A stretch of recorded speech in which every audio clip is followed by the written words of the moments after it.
La Terre a plus de 4,5 milliards d'années et connaît, depuis sa création, de nombreux changements de température. La D1, l'ère du feu, dure un demi-milliard d'années. La température dépasse largement les 374,2 degrés Celsius, température critique de l'eau. Vient ensuite l'Archéen, qui dure 1,5 milliard d'années. C'est un âge de géologie marqué à la fois par l'apparition des premières croûtes continentales et par l'origine de la vie mettant en place la biosphère. Il est suivi du Protérozoïque, qui dure 2 milliards d'années. Il est marqué par l'apparition massive de l'oxygène dans l'atmosphère, remplaçant l'atmosphère primitive de gaz carbonique. Pour finir, le Phanérozoïque, littéralement celui des animaux visibles, organismes multicellulaires. C'est l'âge de la vie, tel qu'on la connaît aujourd'hui, qui a commencé il y a 540 millions d'années. Ces 4 périodes sont nommées les éons et marquent de nombreux changements de température à la surface de la Terre. Si l'on se penche sur les changements plus récents, on observe des phases de glaciation et de déglaciation, causées, d'après les scientifiques, par des oscillations périodiques de l'orbite de la Terre, les paramètres de Milankovitch. Tous ces phénomènes dépassent totalement l'action humaine et sont impossibles à modifier par qui que ce soit. Ainsi, même si la modification du climat est réelle, ça n'est qu'un phénomène naturel qui est vieux comme le monde. Certains parlent d'une potentielle implication du CO2 rejeté par l'humain dans le réchauffement climatique. Comment expliquer que le refroidissement qui a eu lieu dans l'hémisphère nord de 1946 à 1975 a coïncidé avec la hausse des émissions de gaz à effet de serre?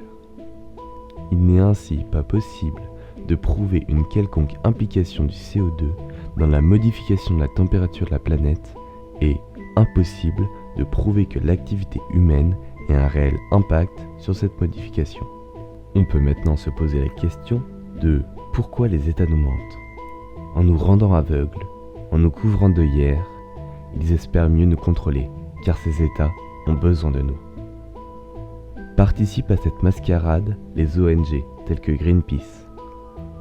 La Russie subit en effet de nombreux feux de forêt, que l'équipe Greenpeace qualifie elle-même de quasiment impossible à brûler, car c'est une forêt ancienne qui conserve naturellement beaucoup d'humidité dans son sol.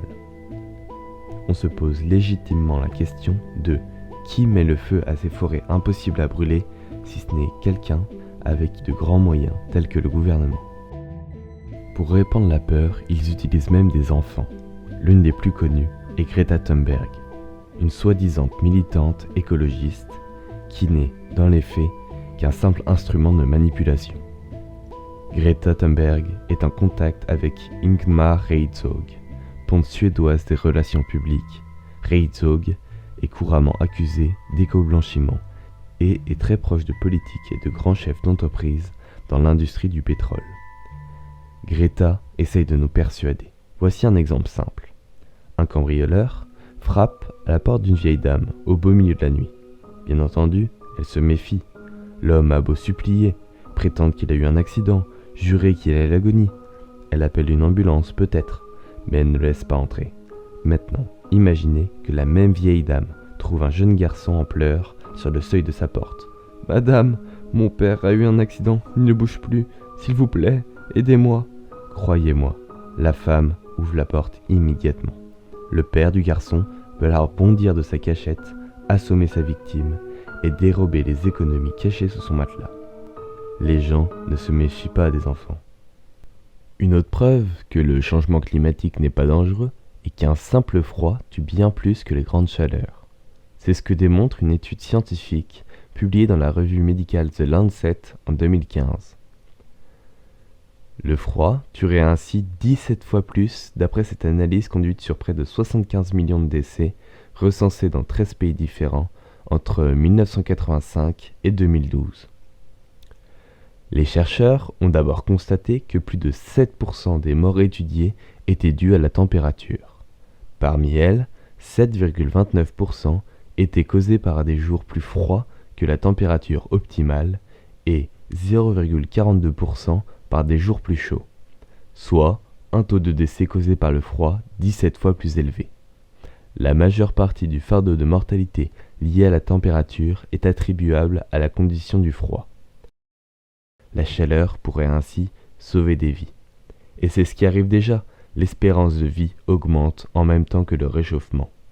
Pour conclure, on nous vole notre argent pour l'investir dans une fausse cause perdue d'avance qui défie la nature et, en plus, cet argent ne sert pas à résoudre le vrai problème de notre société, la pauvreté.